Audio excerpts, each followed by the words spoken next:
Alright, time for another DraftPhysics.com video presentation. Draft physics. No, I said that already. Debate physics. That's the other place. DebatePhysics.com also. So, Ian Gosling has conceded, okay, that 4 times the height is twice the velocity and twice the time. Okay, something will roll twice the time. So even though it goes 4 times the distance, it'll roll 4 times the distance. It'll do it in twice the time. It's conceding that that's true. Okay. Doesn't concede any of the implications of it, which are, well, then it's not getting 4 times the force, is it? Yeah, right. 4 seconds would be double, which is what I've learned. But what I'm not wrong about... Alright, so then he says he's not wrong about this stupid lever crap, which I don't really, I'm not terribly interested in this debate, but whatever, since we're going to have it.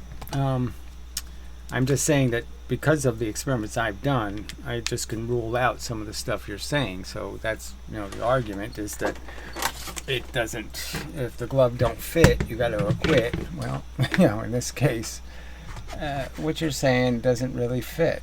So, and the simple argument I'm making does. So, blah, blah, blah, blah, blah. You got to deal with that. So this all goes back to the simple lever thing that I did. You put a 1 mass way out there. You put a 4 mass in here. Okay. 4 units of distance, blah, blah, blah. And it oscillates fine, blah, blah, blah. Because I'm hanging it from a fulcrum above the lever. And the real argument is the lever, okay, it's when the lever tilts, it ends up changing how much mass is on one side or the other side of the fulcrum. And so when it tilts this way, it puts this hunk of mass on this side, okay. So when this side tilts up, all this mass is now counted as being on this side. And now this side has lost this much mass. It's gotten lighter. So when the things move this way, this side's getting heavier as you go up. And this side's getting lighter as you go down. Get it? And so the heavier side now is in gravitational non-equilibrium. So now it's fighting against an unevenness in gravity because the lever itself has changed its mass by this portion. And that's what's causing the effect. That's what causes it to oscillate, is that as it moves up, this hunk of the lever itself moves from one side to the other side, to one. Just keeps switching back and forth as the lever oscillates. This hunk of mass switches sides. And the simple reason why I know this is, first, I did the experiment with the lever, the fulcrum down here. But second, as I oscillate the lever with no masses on it. Alright. And it oscillates fine. So it really doesn't have anything to do with what's happening out here or anywhere. Regarding the weights or the balanced weights, it just has to do with the lever itself. The lever itself is doing this, and that mass different, that exchange of the mass is what's causing the oscillation, not anything changing here. Now, what I also did in my experiment was I had the ball bearings magnetically attached, so as the lever tilts, as it changed its position, the masses, would always be hanging down. So it was never an issue of them changing their position or distance or any of that crap. They were always just a weight at this precise distance. They never changed their distance where they're putting the weight on the lever. The position where the weight is was always the same, no matter how you swung it. So clearly the position of this mass, or its orientation, or its distance from some center line, isn't making any difference. The lever This is where the difference is. That's my contention.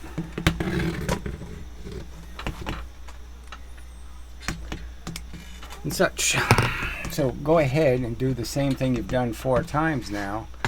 But, yeah, I don't believe it. So, the end, I guess, of that conversation. We'll just have to agree to disagree. It don't work the way you're saying.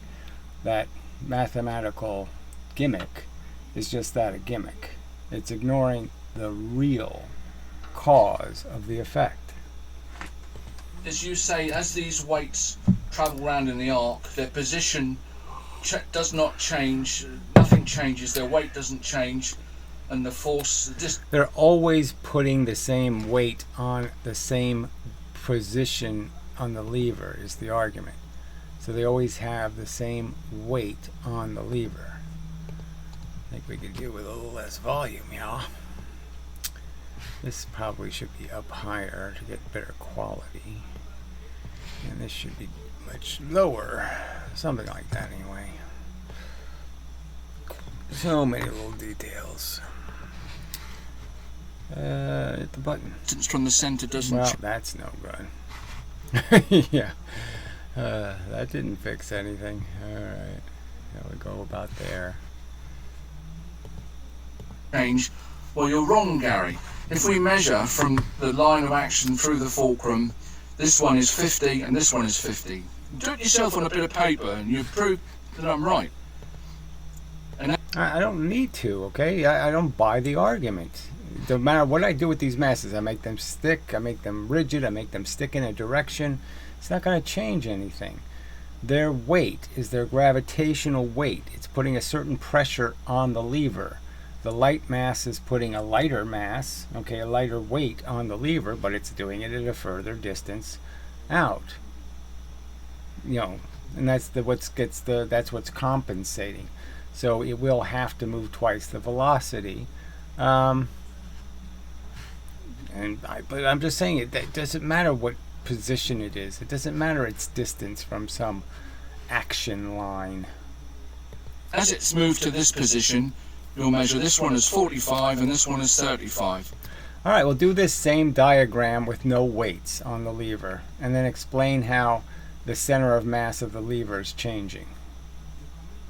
Because it really can't. The center of mass of the lever isn't changing, except for the fact that if you take the real center, that is, the left and right centers aren't changing, but the real center is, and that's the whole point. It's the fulcrum is where the action is. But go ahead, do whatever. The distance from the center of mass to the line through the fulcrum changes.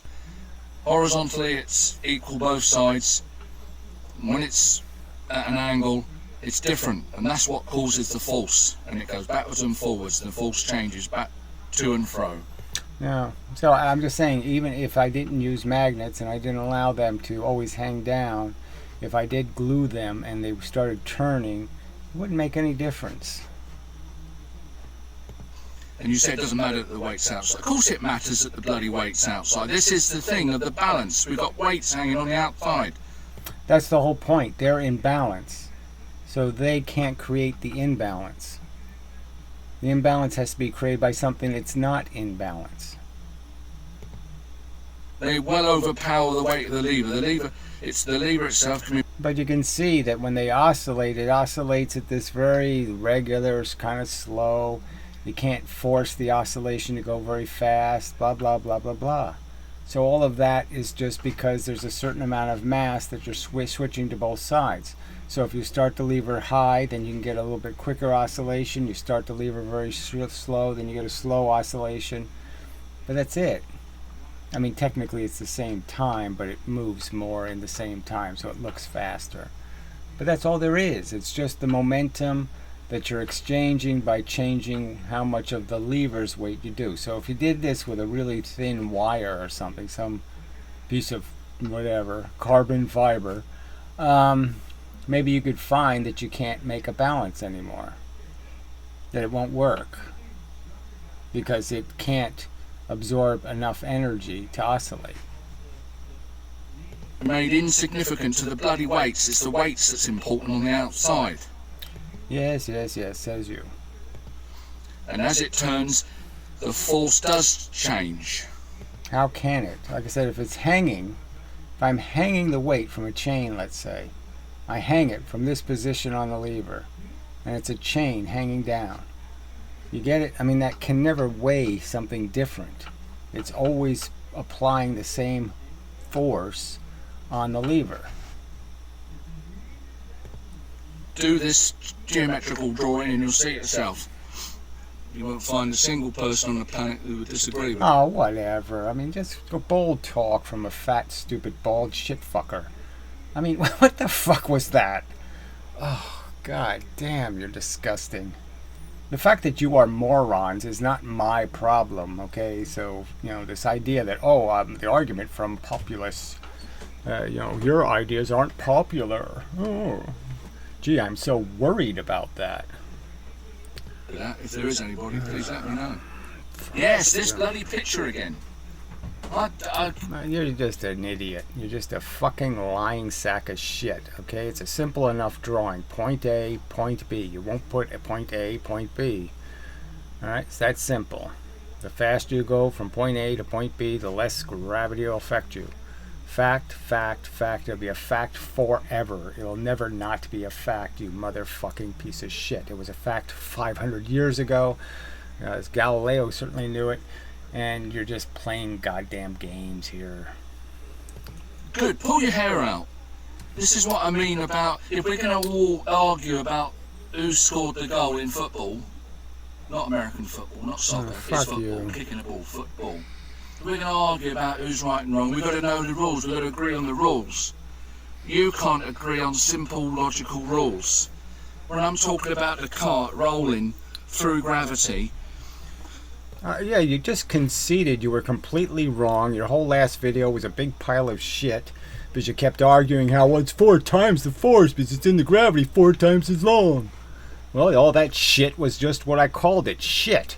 You admit that in the beginning. I didn't play the beginning of this video because I didn't feel like rubbing it in. But fuck you. Come on, moron. You keep going back to this thing with the planet and a rocket going past the planet. I'm not fucking talking about going past the planet. I don't care then. I'm not interested. I'm asking you to debunk my arguments, not somebody else's, you dumb fuck. Your argument is ludicrous. The infinite plane of gravity. Yeah, well, there are no infinite planes of gravity, you dumb shit. Shit. I mean, theoretically, you could argue that when something's in orbit, it's stuck in an infinite plane of gravity. But clearly, it's one that's circular, so it does make a difference. Imagine go on a microscopic scale and we're on the surface of the planet, not flying past it. Nothing to do with flying past it. It's all. Then has nothing to do with the argument about time. So if the things are in the gravity the same time, they will be affected the same way. If they aren't in the gravity the same time is my whole fucking argument, you fucking idiot. They will not absorb energy the same if they're not in the gravity the same amount of time. The whole argument is distance doesn't fucking goddamn matter, you dumb fuck. Time does, you dumb fuck. About losing energy to friction rolling along the surface of the planet. If this is a little cart rolling around the planet, for all intents and purposes, we can unravel this circle and make it a long line.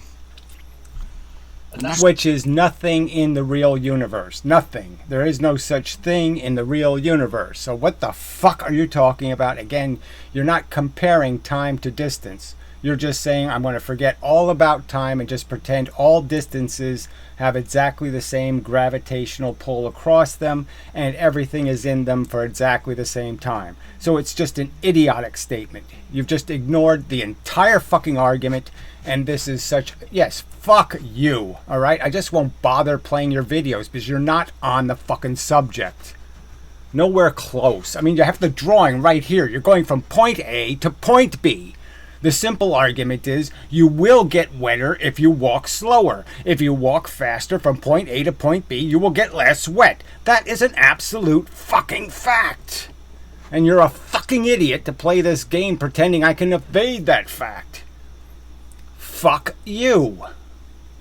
That's what this is. This circle becomes a flat line, like a flat Earth, if you like. Yes. That's what you are, flat And earther. all these This is arrows just of flat gravity earth pushing in bullshit. will become like this.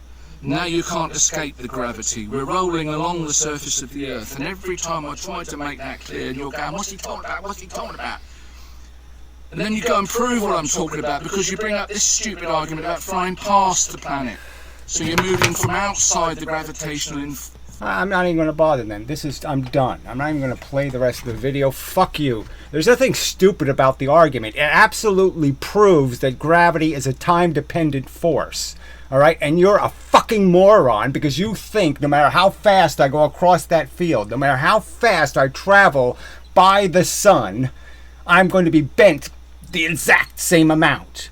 You're a fucking idiot. You're not worth my fucking time. Fuck you. Alright, just to rub it in this moron's face, I guess. I'll just keep making the same argument, and I'll defy somebody to show me a single shred of evidence in the annals of physics, anywhere, any video, any paper, anywhere, any statement, anywhere, that indicates anything I'm going to say is wrong, that it doesn't work that way, that NASA knows better or something. Okay, so I'll draw this once again. Simple enough. This is a gravitational body. Yes, the gravity is going to the center, but the fact is you could draw a line anywhere here, okay, and you could travel that trajectory, okay, from this point to this point. And I could make this line hundreds of miles or thousands of miles. Doesn't matter. This gravity is equal to this gravity. There's an average amount of gravity. And the simple argument is if I have a set velocity, okay, and I travel this distance at the velocity, if I go one velocity, okay, I'll get pushed a certain amount by the gravity. We could just say 1. And if I go twice the velocity, then it's going to be 1/2 of that. If I go 3 times, then it's going to be 1/3 of that. That's what's going to happen. It's going to push me less because I'm going to be in it less time. It's just about how long you're in the field. It's how long you're in a stream of water.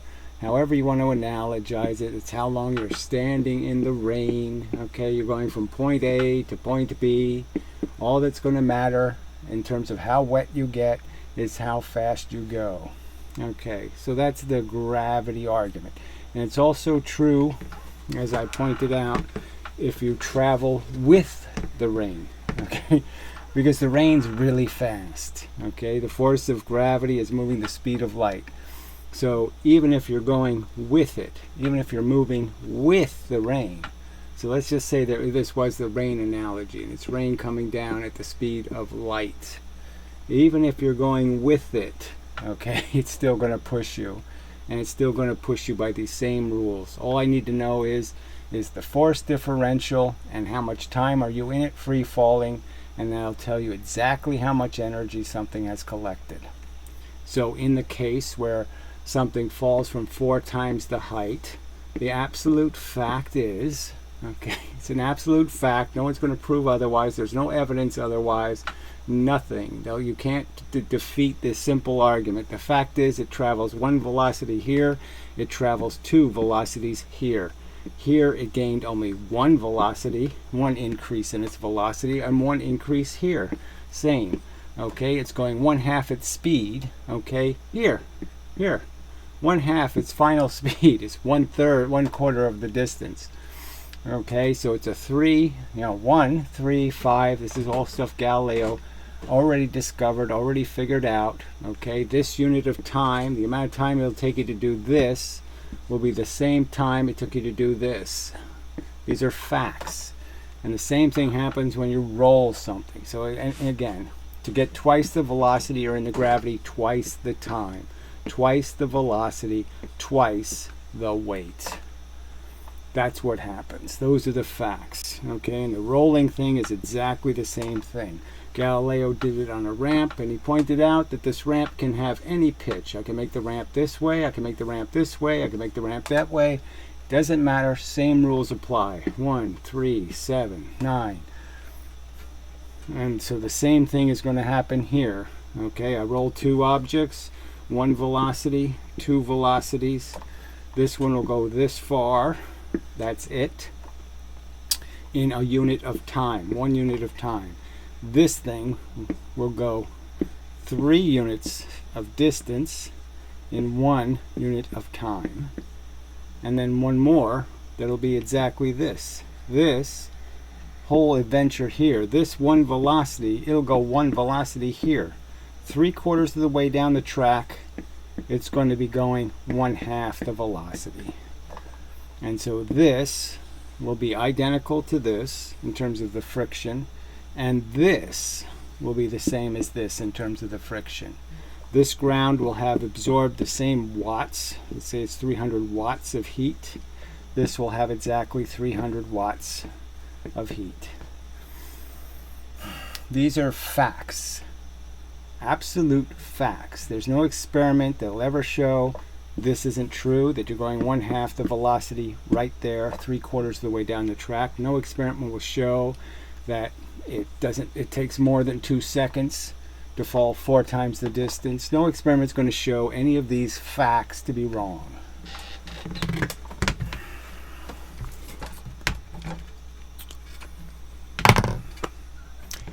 So fuck this retard and his word game bullshit. Those are the facts you have to prove wrong for your kinetic energy theory to be right.